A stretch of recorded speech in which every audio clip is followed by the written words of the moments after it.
Eguerdio lagunok eta ongi etorri txorienera, astelena dugu, eta gaur, astelena bezala gozo gatoz, eta nik, Patrizia, aspaldi egitea nahi nuen postre batekin atorkizu. Sagargala?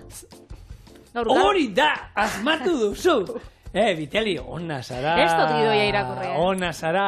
Bai, egingo du, sagargala, azkenean, Euskal gozogintzako postre ezberdina batean eramango joen postrea. Konpota bat, gero gaztatarta bat, eta gero bizkotxo bat egin ekarri duela. Olako almibar, herriosako ardoarekin, bustitako almibar batekin bustiko duna. Hau azteko, eta bigarrenakin, nirekin kokoteraino ez baduzu bukatzen, koko kontua dauzkagu, ez da, Patri? Koko kontuak zebeitu, kokoa testurat danetan jarriko du. Dauzkau koko irina, azukrea, esnea, olioa, eta gero koko birrindua, kokoan aragia birrindua. Beraz, bost. Oskola bakarri falta zaigu. Oskola ez dut ekarri, baina hori bebai holan birrinduta edo, jateko aukeria dago. Koko tortitak egingo ditugu, baina, lehengo tropikala utzi, Euskal Herrira joango gara sagarrakin, eta zigorren errezta zelan joango da. Horrela. Sagarra zuritu, hasiak kendu eta limoizukuarekin, kanelarekin eta azukrearekin konpota bat egiten jarriko du 21 minutuz. Gelatina hidratatu, honi gehitu eta gure tartaren oinarrian jarriko du. Oskailuan sartu eta utzi gogortzen.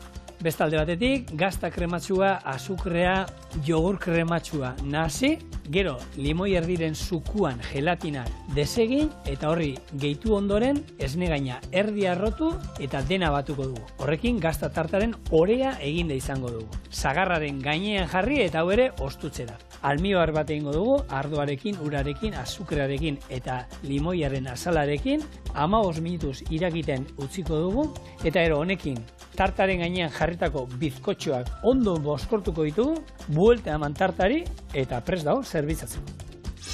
Orduan, berezitasun esan dagoa, konpota bat izan, oin, etzanda jongo da, azpian konpota, gazta tarta, bizkotxoak, inalduzuela bizkotxo bat bestela, olako sobauekin ere ondo egiten da, eta gero, moskortuta ardo almibar batekin. Gero, buelta emango diogu, eta geruzaka izango da, sagarra gainean, gazta erdian, bizkotxo azpian, xerra eta moztuta, hola xegoa. Beraz, geruzakadoian Geruzakadoian zerbait da, bai. Hartuko ditugu, eta hemen, limoi erdiren zukua jarriko dut, eta beste erdia erabiliko dut, gero, gelatinak desegiteko gazta tarta, gazta tartaren atala izango da. Hori, hor desegiteko, beruan, hemen. Limoi erdiren zukua. Ondo. Atera eta azukrea eta zagarrak, esan. Ez duela erabiltzen... Baina honetako nik, beti, holan, hobeto egin izan da, bestian ez da ondo kabitzen. Hori, honetako, limandako bai, baina bestela ez da oso ondo geratzen. Oso ondo. Sagargala... Parkatu Patri, eta azukrea hausia. Oso ondo. Barrora, venga. Sagargala, esaten dut, norbaitxi pentsauko dauela, igual, gozo tradizionala dala edo, 2008an asmatu zaren Koldo Salinasek. Koldo Salinas da, Irungo Brasil txokolate dendako, nausi. Izan zana, Bai. Eta bere esmakuntza izan zen, 2008 izan, Euskal Herriko turismoa buruz ekitaldi bat egin zen, eta espreski sortu zauen ekitaldi horretarako postre hau. Arrakasta pila bat izan zauen, eta gero Eba Arginanok bere programan egin zauen, eta Eba Arginanon bere esker, gero zabaldu zen. Bestia jendeak ezakon hau ezagutzeko aukerarik, bestela ekitaldi horretan jendeak proba egin zauen, da hor geratu zen. Koldo bere aitzakin hasi zen, gozo denda bat zaukien, eta 16 urtekin hasi zen aitzakin lanian, baina gero, berak hartu zauenean bere gozo denda, ezagutu zauen Junkalkuebaz. Eta Junkalkuebaz ibili zen biarritzen txokolatia bainatzen, pila bat urtetan, eta orduan, ikasketak inzitxun, Frantzian, Versaillesen, Liburnen, Lyonen, baina Junkalkuebaz egon zen bere Irungo Brasil txokolategian urte batez, berai erakusten eta gauzak zien moduan. Eta bere bizita profesionalean ibili da hainbat jatetxe, goi mailako jatetxeetan, Mugaritzen, kolaboratzen hori da, berasategin, eta esate ditu, sortu ditxula 60 bonboi desberdin, chef honeindako.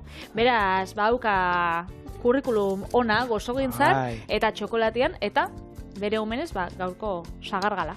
Bai, berak, hainbat, txokolategi, bueno, gaur egun, hor, txokolate osteleritzan, txokolate... Zan dezagun ezagunena marka bat dago, V-rekin hasten dana. Bai. Eta berak badauka ikastaroak ematen dituzte, eta hauekin egon zan.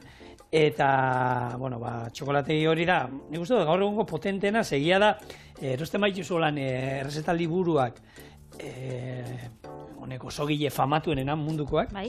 Gaina hor badago zerbait noski, da.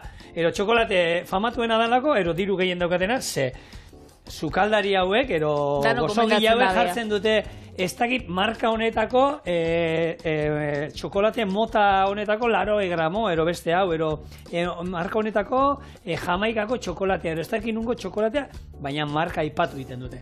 Horrek esan nahi du, bueno, marka diru asko daukala. Edo oso nadala. Edo oso nadala, oso ona, edo biak. Bai, nik uste biak. Ze da, famatuena mundu hortan, badaude beste markatu txokolate moduan onagoa direla, baina jatetxe, nik goi mailako jatetxe guztietan hona izena, Frantzian eta hemen Euskal Herrian da, bere txokolatea erabiltzen zuten, eta nik gogoratzen naiz, Etxebarri jatetxean gozogintza eramaten nuenik, eta hor ere, bitorrei, esan nion, bitor bada norbait, nahi duena onena danean. Esan nion, bitor txokolatea honera.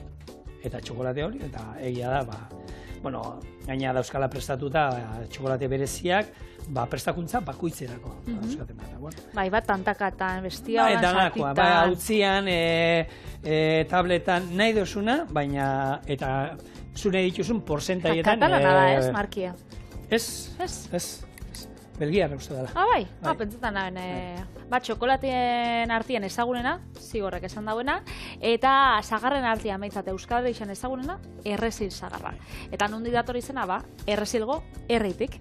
Baina bitxia dana, errezilgo biztanliek beste modu baten deitze hotzela. Bakizue, nola deitzen jaken? Txorien emakizu ziela errezil sagarreko elkartekoak. Bai, duela... Eta kontau sortzuen. Kontau. Hauzoan izena eta hanan... Hori da, eurak Ibarbi sagarra deitze hotze, ze Ibarbi bada errezilgo auzo bat, nun sagarrando pila bat dauzen. Eta eurendako, bestiondako errezil sagarra dana, eurendako... Ibarbi sagarra. Eta hemen txorien egon ziren errezil sagarran kultura elkartia, ez? Eta eurak ospatzen daue errezilen, bertan, Ibarbi eguna. Ibarbi sagarran eguna, bertan, postuak eta egoten die, sagarrak saltzen, sagarrakin einako hainbat produktu, gehienak konpota, marmeladak, sagardua eta sagar zukua, eta sagarrak. Baina, bebai egoten die, ogisa, dultzeak, estixa, gazta, eskenean, tokiko produktu artisauak eta saltzen dituzten ferixa. Patre, izugarri izan zen, etortzen zianean ekoizleak, produktu batetaz hitz egin behar zuten jendea, txurienean etortzen zanean, hemen bodegoi antzeko montatzen ziguten, eta beti beraien erakusteko gauza euskatelan berdin da ekoizlea izan, ero motogidari bat egon zala Paris-Dakarren egiten erolako lasterketa. Egun hortan, ze zagar usaia izan genuen programan, hemen sartu eta usaia zagarrana zegoen, esaten zin, letxe zer da hau, eta gaina nik ero, zagar horietako kilo batzuk eraman ikuen etxera. Eske zagarra ona danean? Bai, eta ona danean, eta garaian jasotakoa eta hori, ez da izemat aste izan ikuen hori, zegu, asko eraman nuen, eta enuen jaten, kanpoan egon ziren. Oiek, holan, pixkat itzaletan iunetan, ez dut ezagun iunetan, baina asteak eta arrek ezien fenomeno zeuden. Eta, hainbat postre egin genitun etxian, zagarri inguruan, eta, ikusgarria. Azkenean txikia dan guztia, ona, excepzio batzu daude, baina ia normalean ia dena, ona. Patri hemen, zuritu iot, hasiak endu izkiot, eta hemen ingo duna, konpota bat, kasu hontan, limoian zukua daukagu, azukrea, eta bai ingo dioena, oin hasieran egosteko tapa jarriko dio. Hemen, biguntzen jungo da, eta ero ja, neiko biguna dagoenen konpota aiteko eta karamelizatzen hasteko tapa jarriko dio, kendu ingo dio tapa, eta utziko dut, dena lururruntzen, eta ja, kolore azkenean edo, zagargalan, tapakin egiten magendu hau, zuriska aldera geratzen da. Eta geratu behar da hor geruza bat gorriska gainean, gero txuriarekin eta gaztaren txuriarekin kontraste egiten duena, Oso ondo. itxura bauka, eta egia da, niri sagarrakin atentzioa ditza ostana da, adibidez, ez dakit, gaur egun jendiak ez da sagarrian erreparatzen, adibidezuk entzu dozu, mangoa, ezken niri gustatzen gat, hegazkinean etorten dana, zelako usaia da, zelako saporia. Baina, sagarrak, beti ditugunez, fruta dendan eta urte osoan egoten dienez, jendiak pentsatzen dau, edozein sagar, edozein sasoietan, ona egongo dela, da gero, atzeuzu sagar bat, ona ez, hori, ondo usaintzen dauena. Eta bere puntuan dauena, eta da, eguna eta gaua bezala. Nik egia esan, gure etxean, nik sagarra bakarra jaten du, Etxekua. Etxekua, sasoi, nik, bitu, esan duzu, etxean eman nituen, eta, baina, jaten ditu noizean mi sagarra, baina naiz, nik onartzen dut, utza hundi dut, oso fruta gutxi jaten dut. Gehiago jamarko nuke, nik oso gutxi jaten fruta, oso gutxi. Nik pila jaten dut. Eta, baina baserrian nabenien, amanien, eta sagarra die, ero sasoia danien, ero pikuena, ero, zer dugu, ez dugu gixo. Gerixak, ja... Kiwisa dugitzosuz. Kiwixak, baina kiwisa... Jatu gustatzen? Bai, gustatzen jate, baina zuitu behar da, eta sagarra erraza da hartu eta jantzeko. Bueno, zuritxu, erditxu zabaldu koiara batekin janda. Baina koiarak ikun behar naiz, sagarran kiwi artera, bestetara ez, bestetara hartu eta kun. Eta, esaten bizilaguna ikentza izkio da gereizeak, baina gereziak ere igon hartu eta jan hori besteik ez da, da gero umei gerrein alduzu, azurrekin, badaukara, gerra itxeko aukera. Orduan jaten ditu, baina bestela,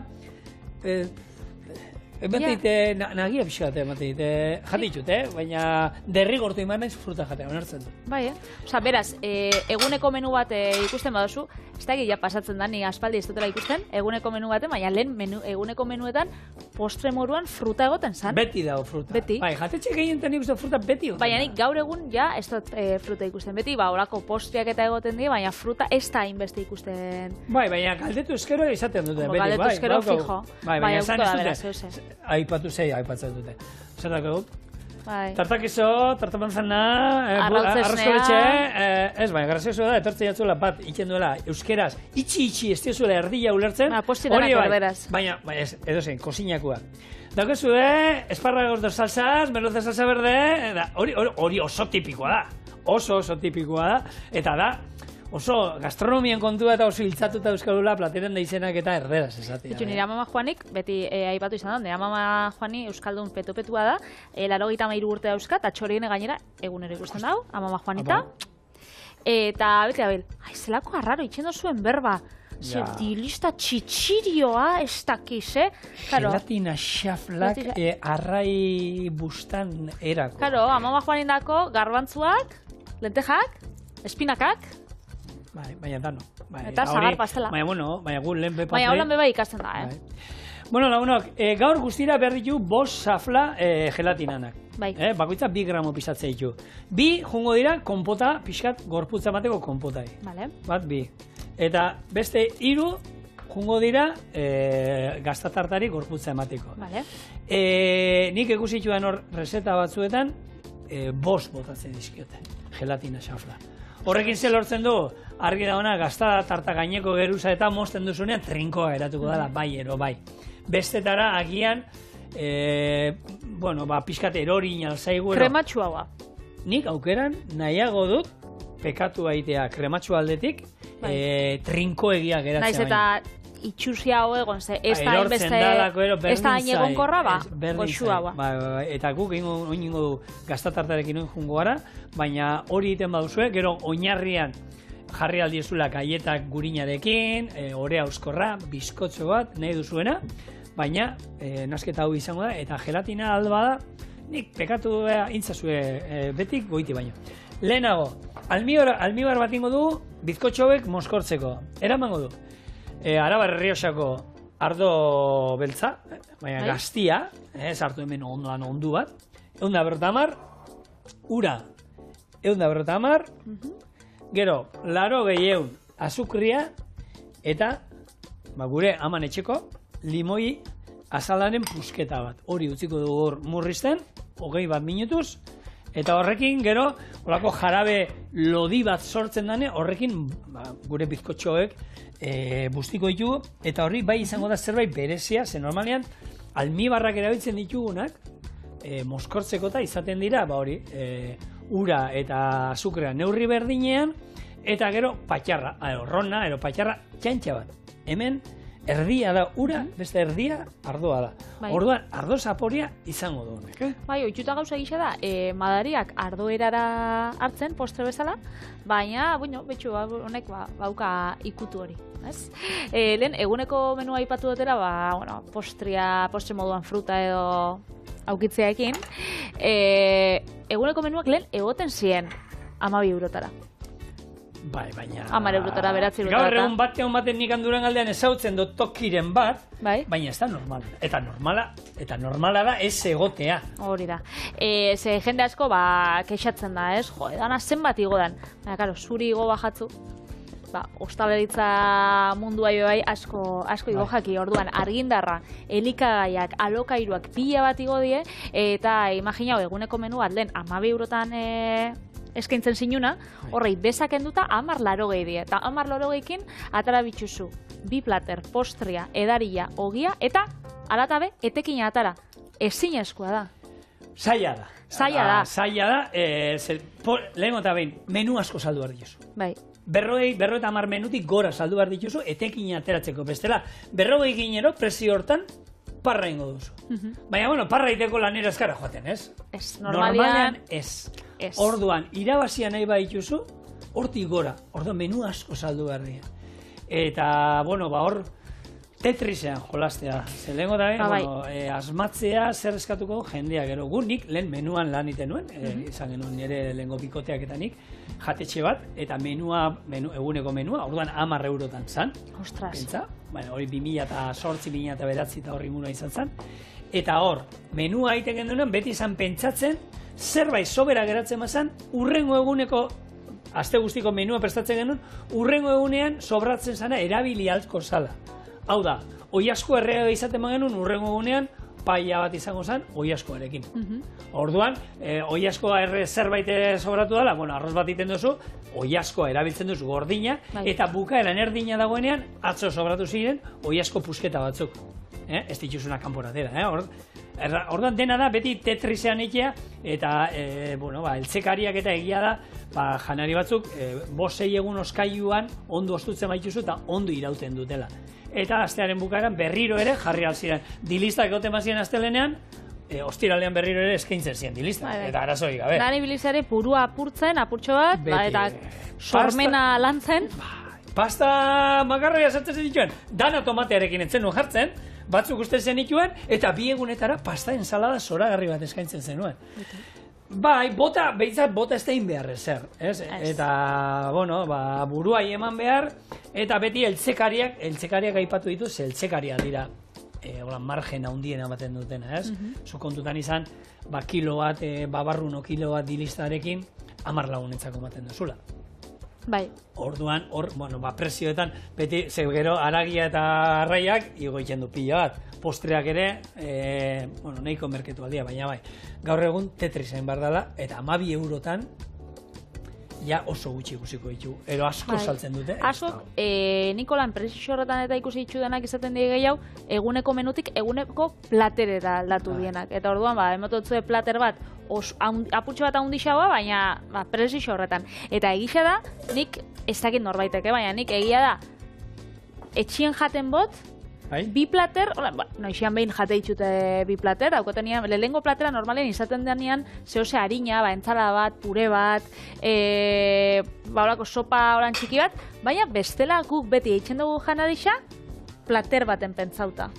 Hau da, nik bikotiakin, holan hastian ziar, edo oporretan gauzela da, arroza eitzen bot, eitzen dut arroza, aragixakin, arrainakin, danakin, baina jateko plater bat osua, ez dut, arroza lanpia daukala, da gero, bigarrengoa. Normalien, saiatzenaz bat eitzen bakarrik. Gu Baskarian inal izan du, holan bi, eta gero afariak zu da esaten zula. Plater bat, umiak asko jatute. Eta gero ensalada beti, erdian egoten da.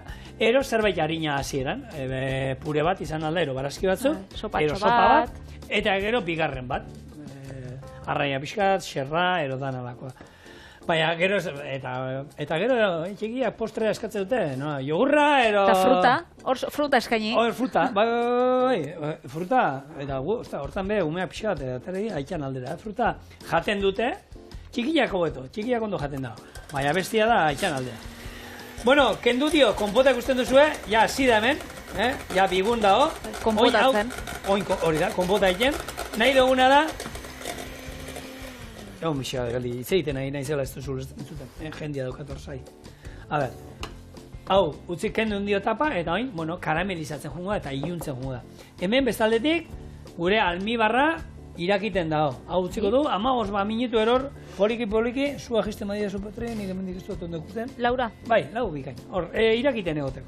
Eta hemen, ingo dudana da, aurrena, hau, ontzi hau, izosgaiutik atara du lehen, esne gaina bota dut, hemen, eta erdi arrotuko dut. Erdi arrotu, eta gero izango da, beste gopor batean, han jarriko ditut.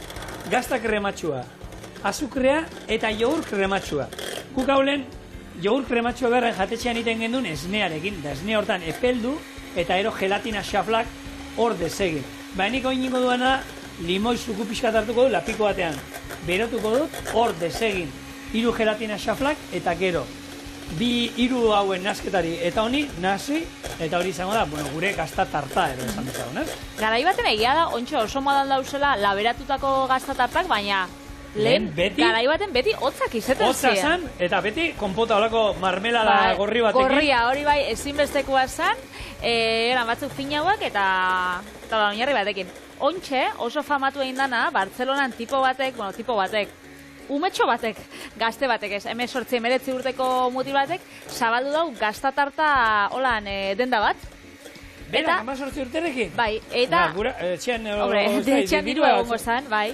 Eta zati bakoitza, 89 zentimotan saltzen dau. Eta zer tamainako dira, esatiak? Olako. Ez fina die, baina, bueno, hori da... Bueno, baina bada, marketinguna, ze merkea da, ez? Eta fama, holan, irabazi da, buena, ze, karo, notizi danetan agertu da, influencerak bai pila badoia, eta...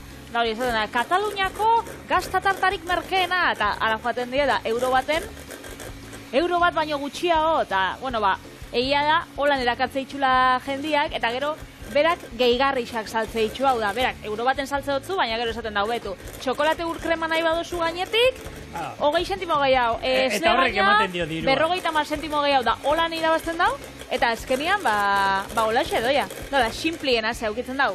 Gazta tarta normala, baina gero badauka pistatxoekin bat, bestea, ez dakit, gaieta baltzoneikin, eta holaxe, baina erakartzen dauena, eta holan deitzen da, 80, osea, bere izena, negozixuan izena, 89 zentimoko gazta tarta. Hori asmatu zen, lehen, dana unpestakin asmatu zen, oin dela urte pila bat, izena geratu zen, ze gaur egun, nola da, honek bazarrak edo direnak, azkenean, jentea nola ditze die. Todo a ciena, guazen todo a cienera. Baina ya, gero, todo a 100, gero aldatu zen, todo desde 100.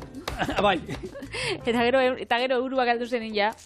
Bai, ama. Bueno, hemen, beroa dagun kontan gure konpota, kenengo diogu kanela txotxa, hau ez dugu nahi.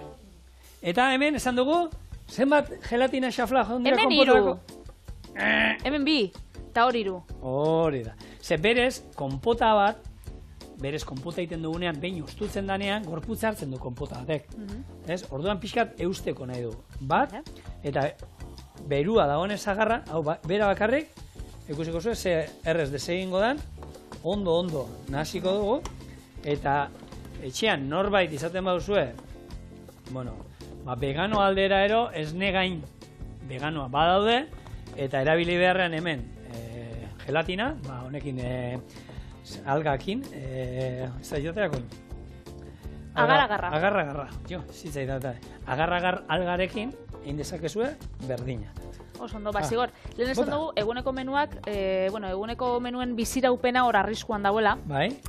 Eta, ontsi magotut izen bat originala. Ze egisa da, gaur egungo Euskal Herriko lan gastronomia garaikidea modernoa itxen da bienak, belaunaldi bat badauela, eta izen berri bat jaso daue. Gu beti ezagutu izan dugu Euskal sukaldalitza berria. Eta gaur egungo belaunaldiai, deitzako, Euskal sukaldalitza berria. Baina Euskal ero Gipuzkoar, ze ikusten mazu jatetxe guztiak denak eta sukaldari guztiak nungoa dira? Irakurri do zerrenda bai. Gipuzkoarrak. Hementxe txorienen aurkezle bezala izan zen Pili Manterola, Aitor Arregi Elkanokoa, Getarin, Zazpiko Paula Arriaga, Donostin, Casa Urolako Pablo Lururo, Kokotxako Dani López, Amako Gorka Rico, Alamedako Gorka Txagartegi da, Kaiako Igor Arregi da Lidia Olaizola. Eta hori euskal sukaldaritza berri berria. Bizkaiakoak, Arabakoak, Nafarrokoak, Iparraldikoak ez ditu pape ikusten. Ez. Karo, hau, Baskulinari Zenterren burutu santo paketa baten erabaki izan, Mantala eta Maia kolektiboan artean. Vale. Gipuzkoako badago izena beraiek maitasun bat. Beraiek hartu dute, da, baina, bueno. Ez, baina, pentsagaten parregarrixa, euskal sukaldaritza berria. Bai, o berria berbi, deitxo algenien. Bueno, hemen garrantzitsua plastikoa jartzea, Patri. Ze bestela, gero, hemendik ateratzeko, edo silikonozkoa, holan gero buelta emun da erresago izan. Apurtu ingo zan. Bai, nik uste dut apurtu ingo. Arekin, silikonazkoarekin apurtu ingo zala. Orduan hau, oskaiura. Vale. Tak. Hau, oskaiuan gogortu ingo da pixkat, eta ikuste duzue, esne gaina erdi arrotuta, ez arrotu guztiz. Eta gero, hau pixkat ostutzen utziko dut, eta enjongo naiz, zarata atarako danez, hemen, kasta krematxua, gero, jogur krematxua eta azukrea naziko ditut, eta limoia mikroin labean sukua berotu du ingo. Orduan, oin etorriko gara, beste pausu egiten, eta hau pixkat ostuta ekarriko du. Ointxatuz.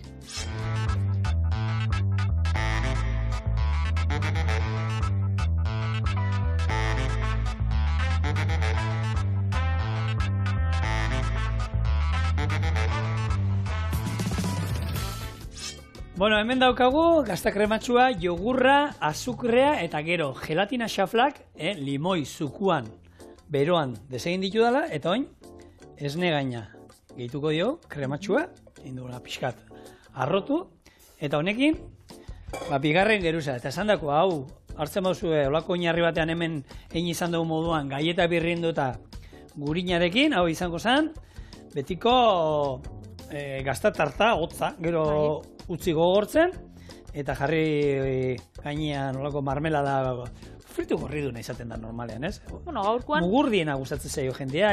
Konpotak ingo da funtzio hori. Hori da. Eta hemen, ja badaukago, atara dut almibarra, egin da zegoela, loditu dala, eta hori badaukago prest muskortzeko. Joseba postre holan berri, kakotxen artean, asmatu die geruzak sortzen. Bai? Legunean euskal kutixien gauen, oindala gutxi. Bai.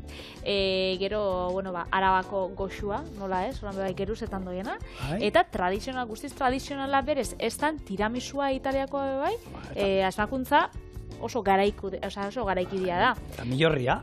Millorria bai. Berez, bakitzue, gaur egun, postre bat asmatzia nahi badozue. Geruzaka eitzazue. Hengo adimen artifizialakin olako asmakuntza bat. Jarri euskal postre berri bat asmatzea nahi dut. Geruzaka izan dadin. Zer jarriko zenion?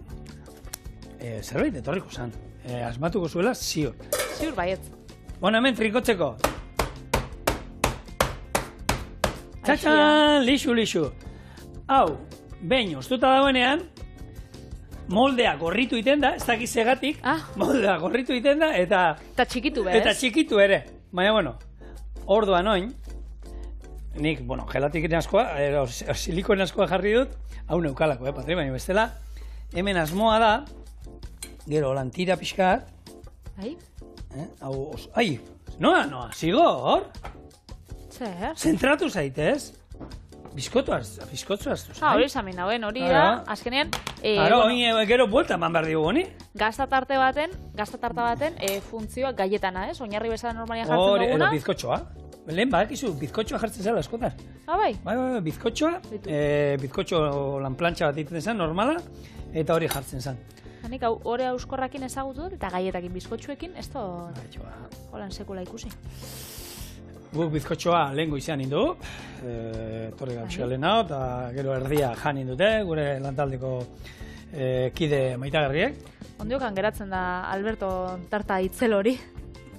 Ez da bukatu nindik? Ez que, ondix esan, Ja, baina, zenbat bidai intzan, eta zenbat zoriondu dioten da jendeari, eta, unkituta onginen mentxorien.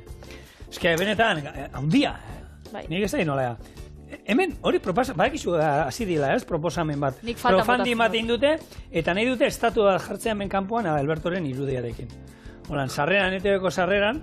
Nik, hori zuzendari berri xaur dagoena ondo, bai, eske, nik Alberto faltan botatzen dute. Nik askoz, ez. Hau guztoko jakon Albertori, Hau oso zuzenegia. Ematen digo gur bat, ostra. Hemen, hasi nahi zenean, pinganillotik, bizkotxoa! Hor, buiak hasi zait, nolako da.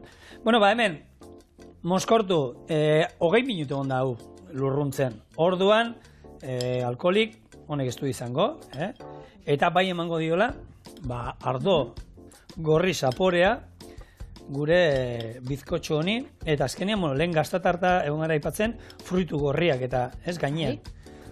Fruitu gorrien, hau matzakin egiten den, ez, edari fermentatu bada, hartxitua, baina, guk hemen kasuntan, azukrez ondo moskortuta, hau ere, eta orain, buelta. Zapau dengo du lehenko ondo, hor itxasteko, eta oin, ea nola askatzen dugun, hau. Pazientziaz. Eta indar pixkate indea.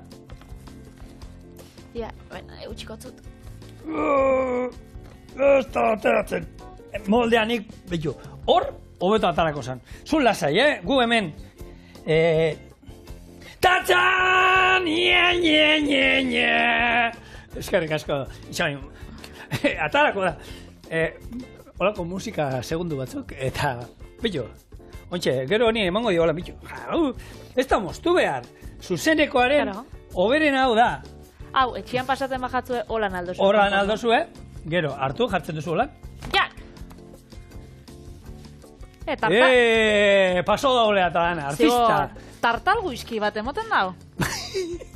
Egia da, gehatu zaigula olako kolore, urre kolore zoragarria hartu du gure tartak, eta hemen, beti, hemen goizkina. Edo olako komtesa, lehen komtesa zer tipiko izaten zabe bai eguneko menuan eta.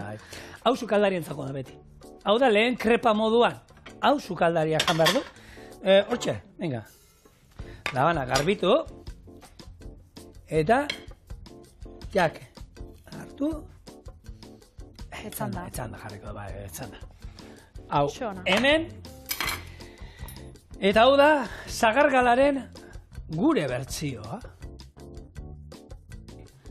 Hemen, 3 geruzak hartzea pati koiara kada baten. Koiara ondisa. Bai. Ja. Bi. Eta behitu, bi gelatina xaflakin, ni bat ere jarriko nire. Trinko egia ez dago. Goxua. Goxua ez. Zagargala. Erra. Eta azkar. Ez dugu jarrituko jaten, zeurain, koko kontua dauzkago hemen da. Hala.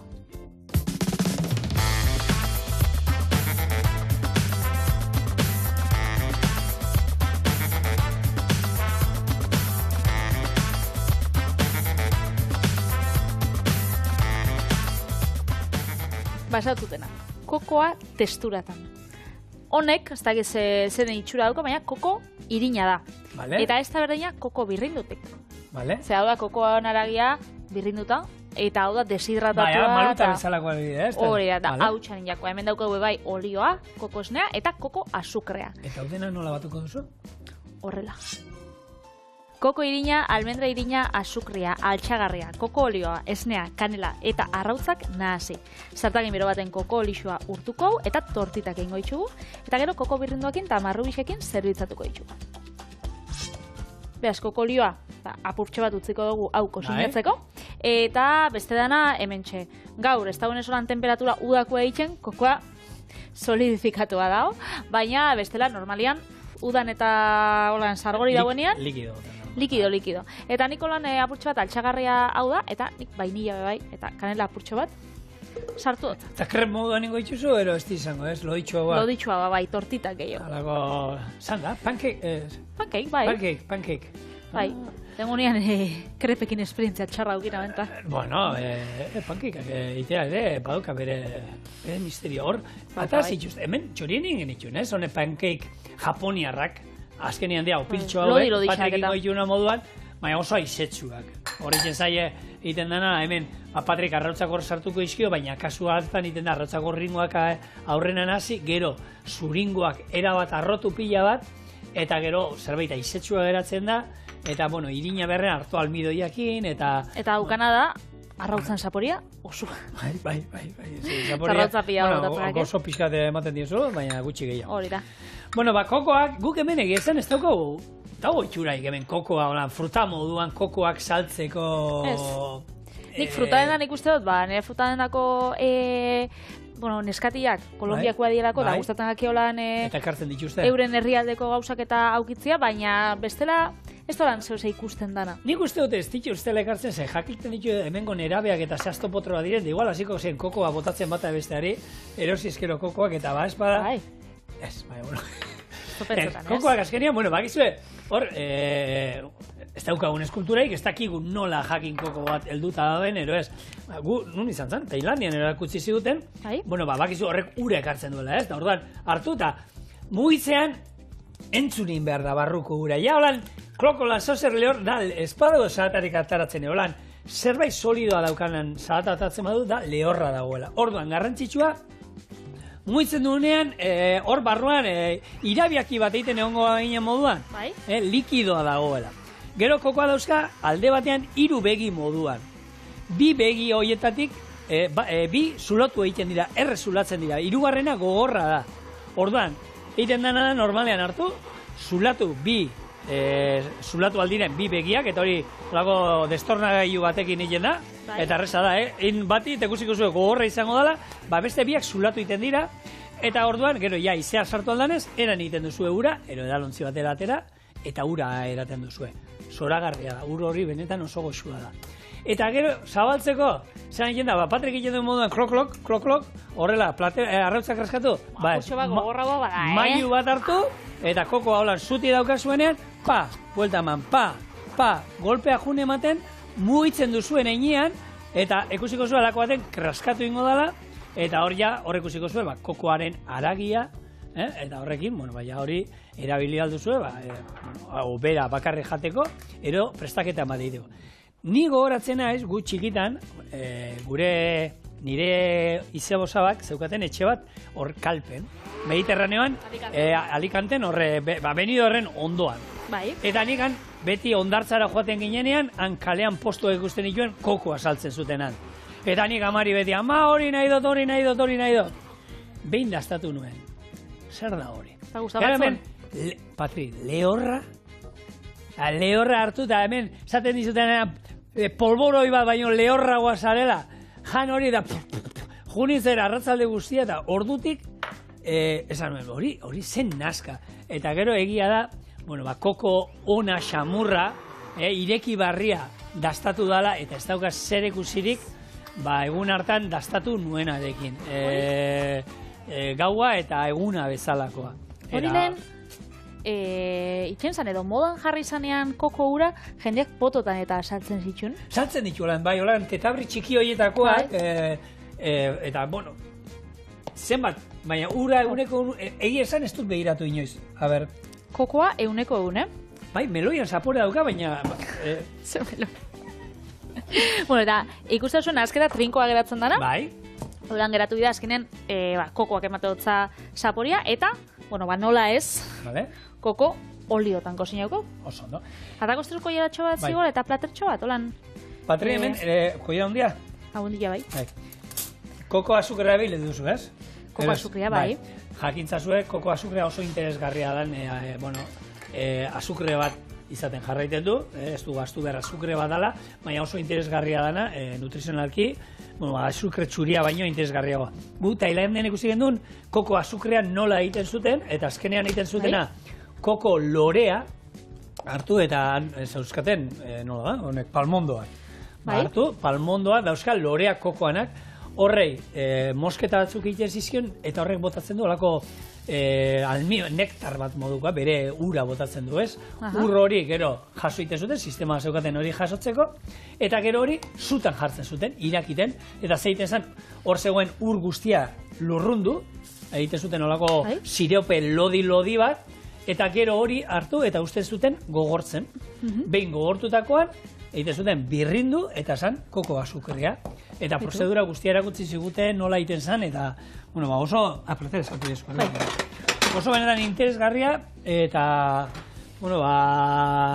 munduan bidaiatzen duzuenean, aukera daukazuelako, eta Tailandia ze polilla da, eta Tailandia, baina, olako gauzak ikustea ere, oso aberazgarria da, eta gaur egun aukera da olako, nola lan iten duten ere ikustea, eta ikusi genuen hori, eta ez da, aipatu nizun, eta anakardoa nola zuritzen zituzten ere, antzinako gailu bat, nik esan nion Alberto gailu honek zu baina urte gehiago duzka. Bai. Are gutxienez, 80 urtero bazeuzkan, baina honiokan funtzionatzen zuen, eta ikusgarria zen ze abiaduratan zuritzen zituen anakardoak hango langileak, ez? Oso ondo. Hementxe, gure tortitei, txak, buelta. Apurtxo bat apurtu gago, baina hola natara bida. Txigortu inbarritxuko pixat. Oso ondo. Hemen zer egiten da, gero Homersin zuen jartzen joan moduan olako mendi bat. Bai, mendi bat, 2 edo 3 alditxu jarri, eta gero, estixa aukitzen badozue, bestela nik marrubia eta kokoa. Kokoa, beste testura baten nahi badozue jarri, saltzeik justu kokoan siropa eta hemen txorienen auki izan dugu. Beraz, olako batekin primeran. Nik ingo itxut, pare bat, bitxu igual, 2 ingo itxut. Proba ingo itxugu, da gero argazkirako ingo itxu gehiago. Argazkirako eta holantalde handako, ze beira holanda biz, esaten, zagargalakin nahikoa ez dutela izan, da koko gala ere dastatuko dutela, orduan... Nahi da bez. Eta labantxo bat txikitxuen, puntillatxo bat. Ze hemen jarrikot. Marrubia mosteko. Bai. Ni bakizu horre, segun ze mosteko zer dan, nik horre honaiz. Pentsatzen nuen, bakterian moztu behar zen duela, eta baiz, laban kontua, bakizu nik akusi zaitu, eta pentsatzen nuen, opiltxoak erdiki moztu behar zen ituela, eta horretako, txorineko sukaldaria, bakizu nola jartzen dan batzutan, Bai. Laban bakoitzak bere lanerako, mesedez. Bere funtzioa dauka. Sukaldeko labanak ez erabili, plater gainean, da haragia eta moztu, ez. Marru bisa zerbitzatzeko zan. Hor gainean. Hor gainean. Bai, ez plater gainean. Ez plater gainean ez. Eta hementxe gure koko tortitak.